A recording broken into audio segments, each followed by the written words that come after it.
Amin. Poloa. Timua peke o mau família a honi e a hoka peke housekeeping ko ni. Matokanga ian o osi o mai he o matu a mai a professional photographer ke whakahoko tātā ko na honi. Ko te koe korosi horo koe mau e tātā. O fua peke ke tātā, ka te mea ke me whiti o te iai o tātā.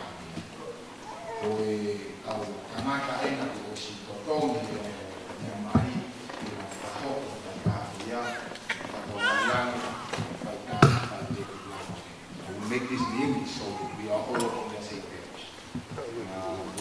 The couple has paid a professional photographer to take pictures of the day. Please, may I ask you, you can take pictures from your phone, but remain sitting where you are. Let the professional do their work so that the couple will have clear pictures of their day. This is their day, not your day. This is their day, and let's contribute to make them happy. Is that good?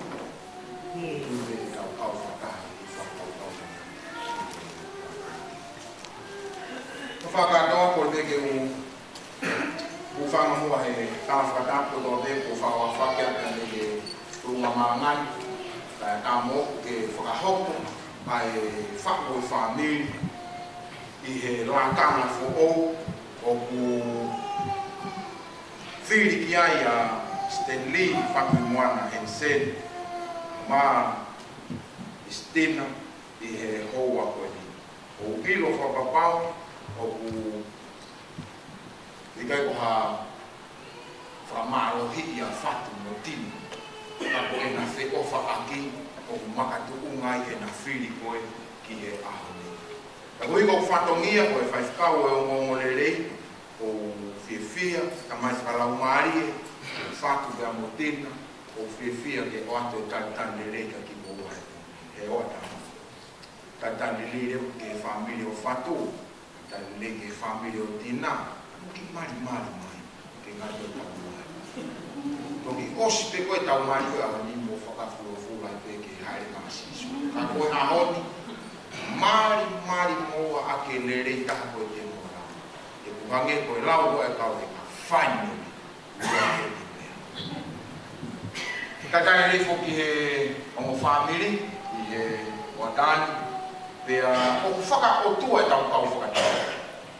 Kono whaka o tua, o eni pe mea e taha o ku tānoa ki ai whorofora, o ku hoko ai wa ke taha. Ka ko hono whaka o tua e whako e o tua e tangata, pea mo e whewhine, a honi e no noho ai e wa o taha. O iai mo ku whatongia i he pongungeni, e o whakahoko ai no noho o ia, kai ke ngata pe he pureanga, kai he pureanga o ia. O rotu pe hoko e tau whiohi, tā whake a te tautoru i te tauhiwa. O hena te taupunake i me siasi, whika ono ni ma i mbeo kuiloki, e spela pe kuku aki, katake punake, ua hoko mai ngā he kuku ke tauhiwa ai. E alua mo si supe, mui ai i kai toi he, tene whakahau whiau, taki ha hala toto. Tene taki kau mui, whanonga ai pia moe eiki, tene puke hoku ni ma ke uhu e matapau. Ma peia, mea he orungu, hua mai ke tau hiwa ua kia. Te warua uno o si supe,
koe mautamai whanua rofa e Fiona. Koe whakakoloa ke mau moui ai pongpong koe. Pongpongi, lau mau ahi tāpo ki, ono whanguna moui ki mau tolu e a Fiona, ne ke whai ho mau tokanga e kina. Ka mau iheni e hoa ko eni, ke whakafoki beke a te koe, ai koloa koe whakamaro ni whakasetapu koe tau i hao koe whai. Mau whakamaro atu koe whakatahataha mai e ongo whamiri. Family o Stanley, ka mana family o Christina, ke mau iheni e hoa taha koe. Koe whakotutu o nai whaia e tangata pia me muka, o whakamohe pe ki ulu. Te mau whanonga mai mo e mau una roto. Te mau ilo pau nai kai ke honge whainga da. Lahe ngahi pea u tā.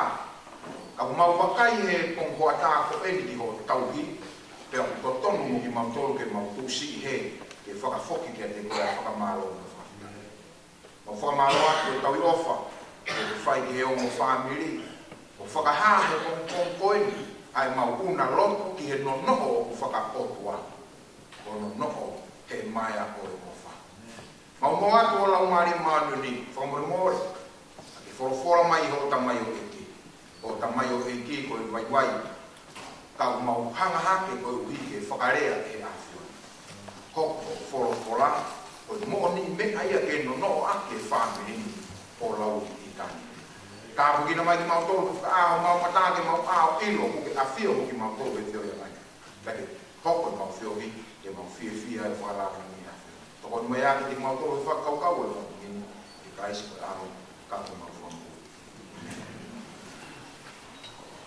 Kai ke wholoa, ai koukou, ka kouroto peke, o mai ai ki whakakaukau, ke whakailo ngati aki, ai whiri mahovinga koeni, o ke whai e Christina, kai e maa, a Steli, i leo koukou.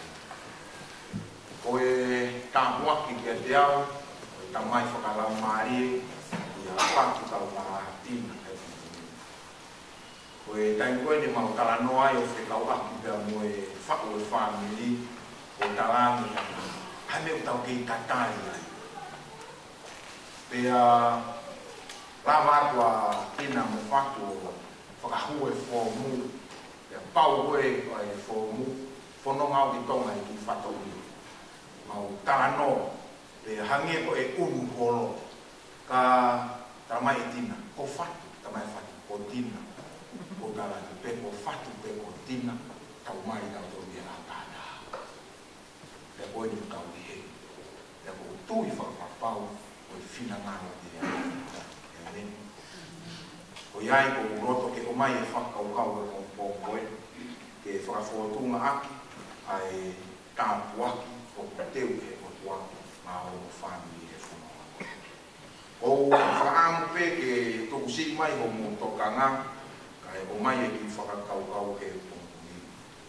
O kou tui tai toi vei ua, ko e nofo mari, ko e whaki ai otua.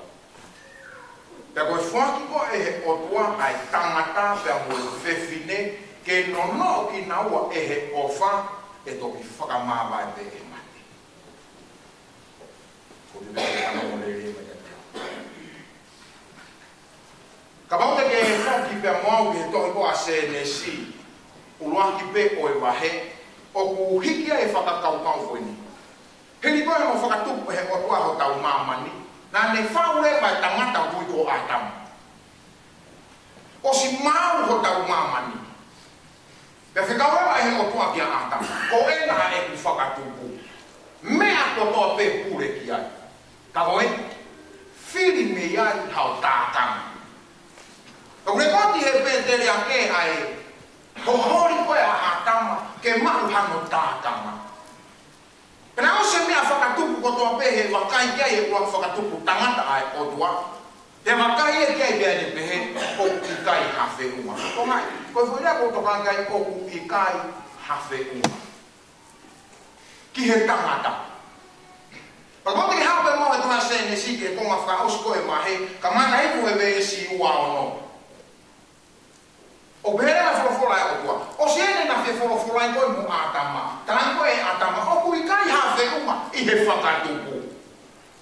He ko atama pe he whahinga o tangata. Ta koe ko maari e iai, he ko pehe. Koe toko taha koe ku ke whiri koe ke ofai tui meka te au. Koho whiunga ke ia. Amen? Amen. Talanga whatu koho whiunga ke ia. Nukoe kataka talanga. Whatu talanga tina koho whiunga ke ia. Ta kapau ke tanguto ta whaki ho mari. Uke I hono ni ma ho mari. Kapau ke ho mari. Ko ke talanga tina koho whiunga. He ko mea nuku mari. Tau nofo koe he society whakatonga tau whawhanongo ke lame ko nyupehe. Whiwhingi ana mahalohi moan ko mea. Tato e oma me mo ki reo he mai. Na e omi pe sia na ia ke hoa mono uungana. Ki whanongo ke tānoa maare ko omi he eki. Whekawaki mo tuku fua koe tau whanonga ko he mamani koe. God purposely made women to be befriended with a man. So ke whonga kau tau whakatuku. Tāne o tua, verse 1, whanau mai, verse 1.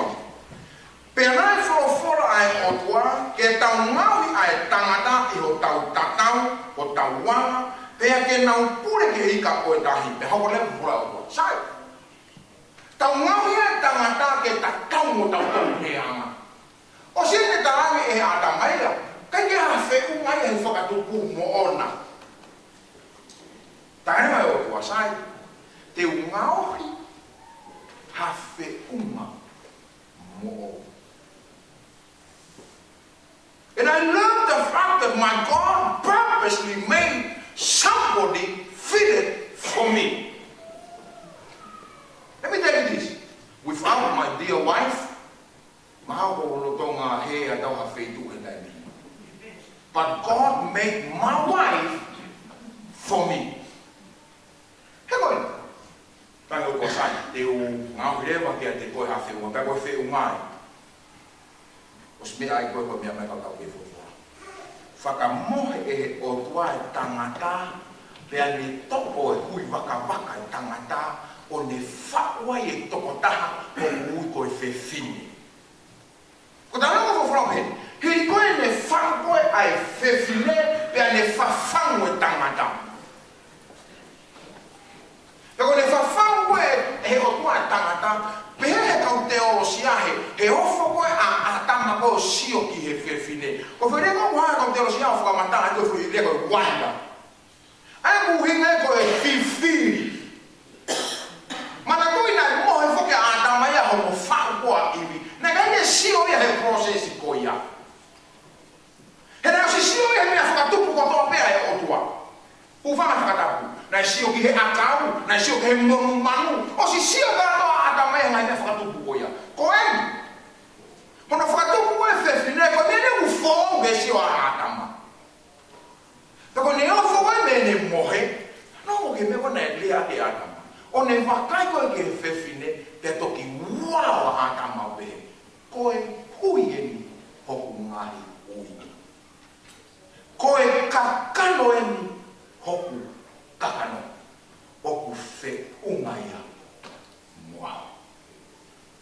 Amen. Oku ke fe unga me koe mo fatu. Fatu. Oku ke fe unga me koe mo tina. He koe hui ni ho ngahi hui. Koe kakano ni ho kakano. Ka tani nei ke perewa he otua. This is the only reason why a man should leave his mother and his father and cleave to his feuma and become one. This is deep. This is very deep. For my God says, no other reason. No other reason. Unless you fall deep in love with your feuma, don't you dare turn your back to your parents. Amen. Come on.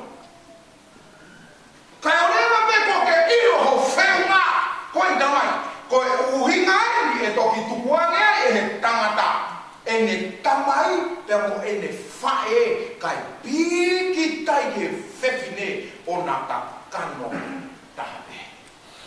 And it's strange nowadays. O tau piki tai pe tau te ke tau ilo tau fema. Amen. Kopi au pito. Oh. Ke tau toki piki tai pe he tau ilo e fema. E tau ilo pe fema. Asia tau ono o te muoi. O ste tau o ala mai e tau o ke fakala o tau mai. Filipai. E na wana witis kamo te. Ta pono mo ni e. Se ma família fia pa no mo le mai. Porque a família mama ni dai ke. Mo ni buke. Dai. Mana que no falo bueno. Kaya família mama ni dai paro parema. Kalau no foi dai ala dai paro parema que aqui co tá uma lapa tá o vilo on doa que solo vai mais paro parema.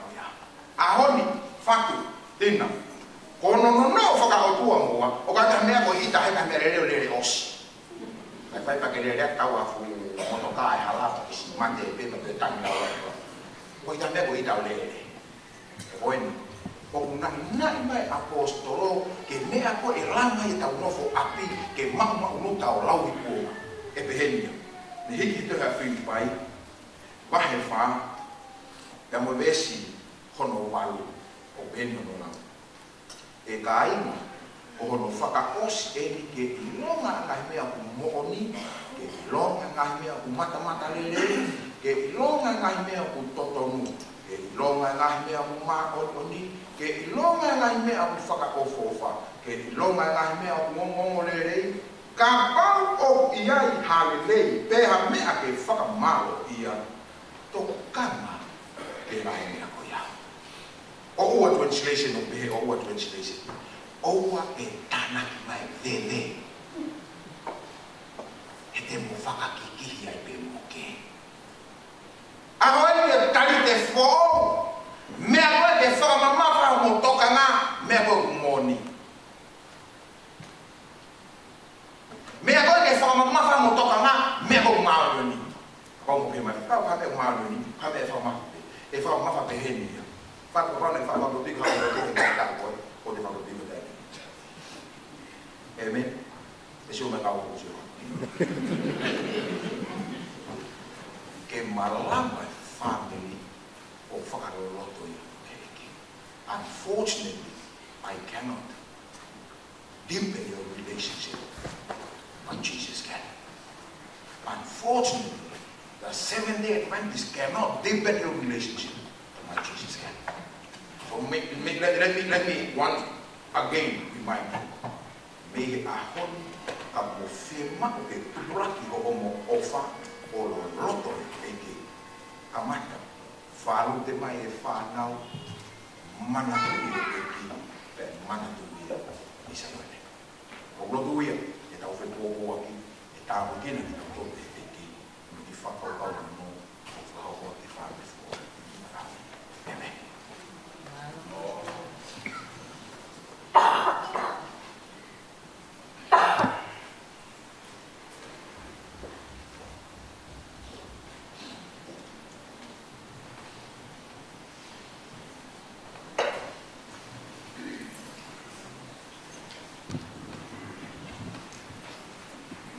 La vai de tau konga whakalau mai e, tau konga whakalau e a koe mawhai o omi ke te au e koe anga nau sila, o whaunga mai e ki te nama wheres, o whiawhia, a o whakau whikani e sau, ke o whakahoko, a e whakau e whamiri fo o e aha. Ki mua ke whakahoko e whakau e whamiri, o hai o une whoaki, a Kristina te waki whiawhia hafoka, ke mari ke Stanley Fatu i Moana Hensen e Hoakani.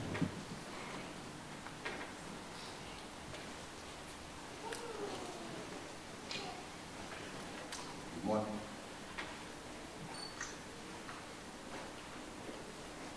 Malo. O Frimone, e Foake Atina. Te teni te wea te kia la ki tima Frimone. Filimone, pero es haki a Filimone. Alo.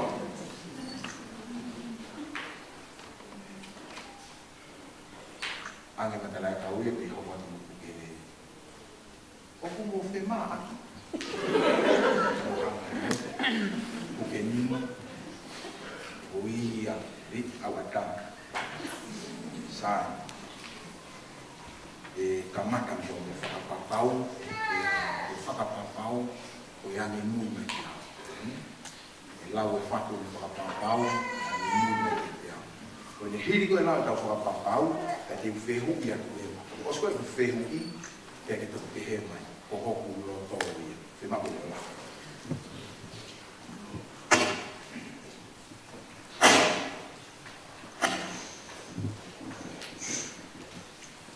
Wau Stanley Fatu Moana Hensen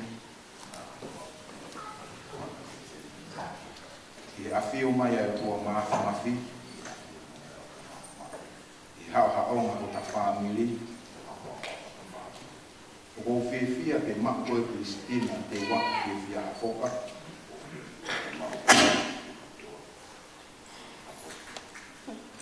Nuke koe nio tahi moana hoku waifu o whaanga. O kou palomesi te utauhi kia te koe, o palomesi te utauhi.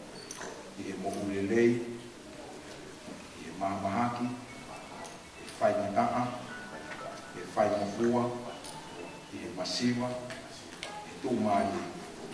Ka te utafoki me te whine ko toa be,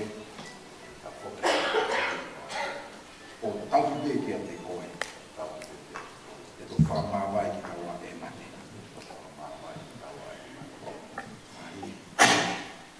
Ina, ani me ke te au. Wau Christina, te waki whiawhia hafoka. Wau Christina, te waki whiawhia hafoka. E a whio mai au tua mafi. E a whio mai au tua mafi. E hao-haonga o ta whamiri. E hao-haonga o ta whamiri. O kou whiawhia ke mako koe Stanley Fatu Moana Hensen. O kou whiawhia ke mako koe Stanley Fatu Moana Hensen. Ko hoku use pāniki o whaanga. Ko hoku use pāniki o whaanga. O kou palomesi te utauhi kia te koe. O kou palomesi te utauhi kia te koe. I he mo uilelei. I he mo uilelei. I he mahamahaki. I he mahamahaki. I he whai ngataa. I he whai ngataa. I he whai mofua. Masiva, te tuumari. Te te usitu a me tangata ko tobe. O hangata a pe kia te koe. Te tu whakamawai te ki taua e mate. Aro, o ki pas-pas koe whakamawai. O ki whihui koe ni whatu. Te wak whihui ke te koe. Te te ke pehe mai ke te au kohoku lo tōre. Whihui. Stanley Fatu Moana Hensen. Ko holo ia, halo mesi. Te ke tau kia Christina te waki whiawhia ha whoka. O ho waifi o whaama. Te te ke situ a me he whiwhine ko toa pe. O ke hanga taha pe kia te ia. Te koe uhi ko fua kawai te ke tau ki ai, ofa ki ai, whakaapa ki ai. Mo tau ki ai ke whiawhia maku pe.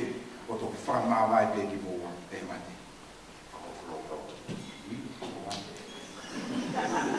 Christina.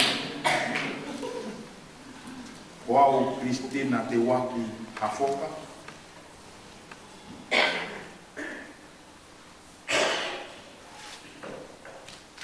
Te kai kakau pe kia whatu. Koholo tō ia, mo ke palomesi. Te ke maua Stanley Fatu Moana Hensen o ho puse pāniki o whaana. Te ke situ a me he tangata o toa pe, o ke hanga taha pe kia te ia.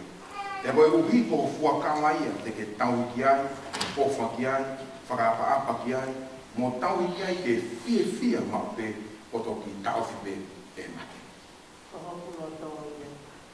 Pas mai kia. Stanley Fatu Moana Hensen, you may be so right. Halo. Mai tahu mama kadang apa nggak tahu kamai mama sih kadang mama mama botina itu cuma mesti.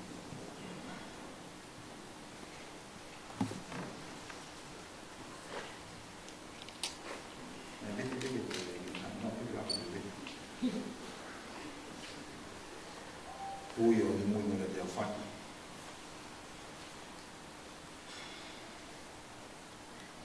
Cristina de waki hafoka. Sikupe pesa mtoto mai.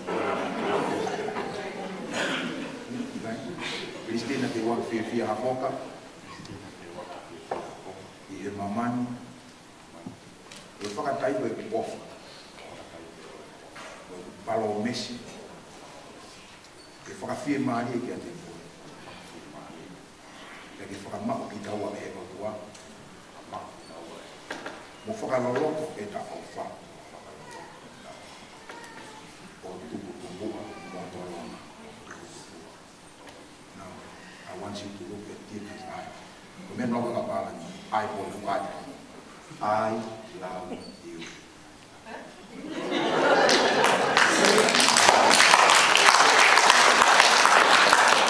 Una, satu.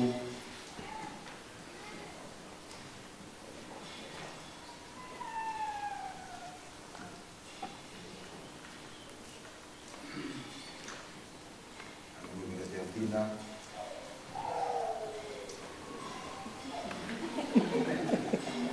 Stanley Fatimwana Hensen.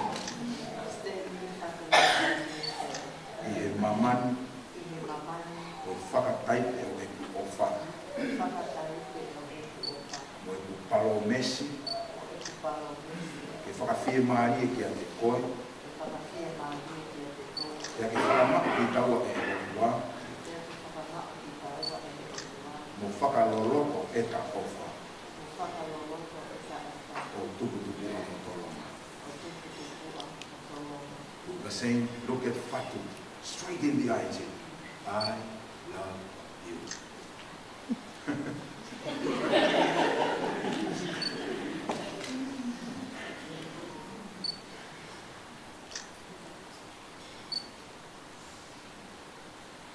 Sai malo pas-pas man.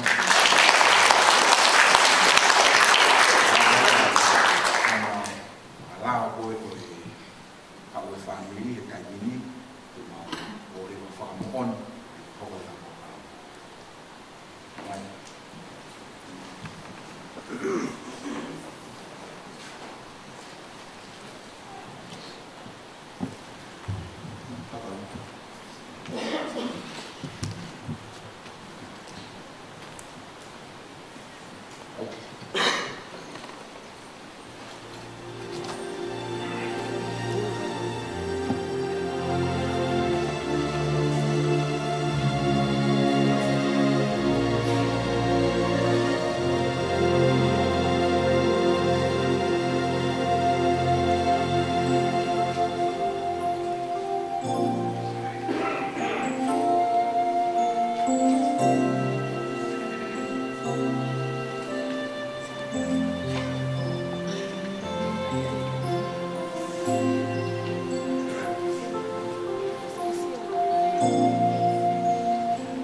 Saya malu, semuanya Cristina, kakak Dimai.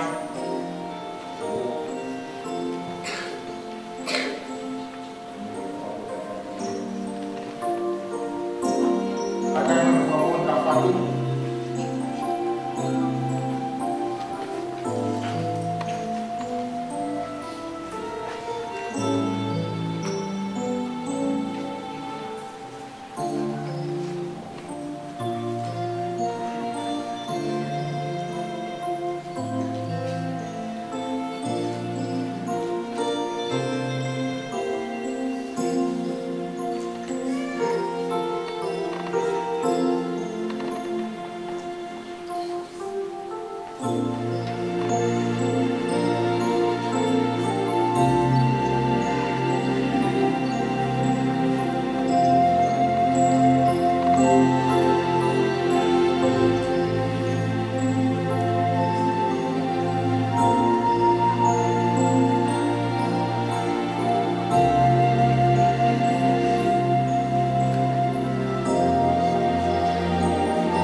mahe lai ni koni au inga pito ka tiau e hoa koni o kenya ka ue ta sesi ka ua whakau me ngahi mawaka mu wharen me hauan love for you training i hono tāpu kina ngā wahi na Stanley Christina i no no o le ofa whakakotua i e hoa ka pau kena ka ue ta whakau whakakolo whakaraki mai e ka kau whataha o tāpu kina ai whawhanui o kumpongi ka mua tā o whawai mo whawai me kusa i ai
Yoku whatongia he siasi, anga o whiwhia au pito he o tāni, ke ufuafua whanongonongo ata, ke a teki muto.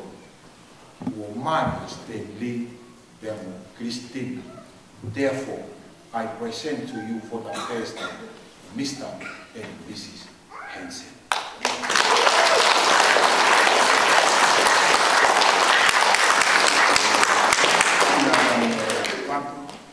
O eni o mo tatau, ke mo tau ki e whanonga anga koe. O tatau koe, o mo waia, o tatau koe, o whakafoke ke Indian Affairs, ka pahikai ki au ki ai, e ka chere tau mai. Whakafoke i rewa e te au Indian Affairs, e maka tanga. Ladies and gentlemen, o e ngata angai o e tau hawhanga, no whamiri i e hoa ni. Pea ko kala manua ka ki motor ko ki whakakau kau mai. O whika telefoni, sa i o tupe whitu. E kala pina. Mo mea katoa ke urunga, ka e whanonga ko e o tamai ki mari, ka mwana o kau ni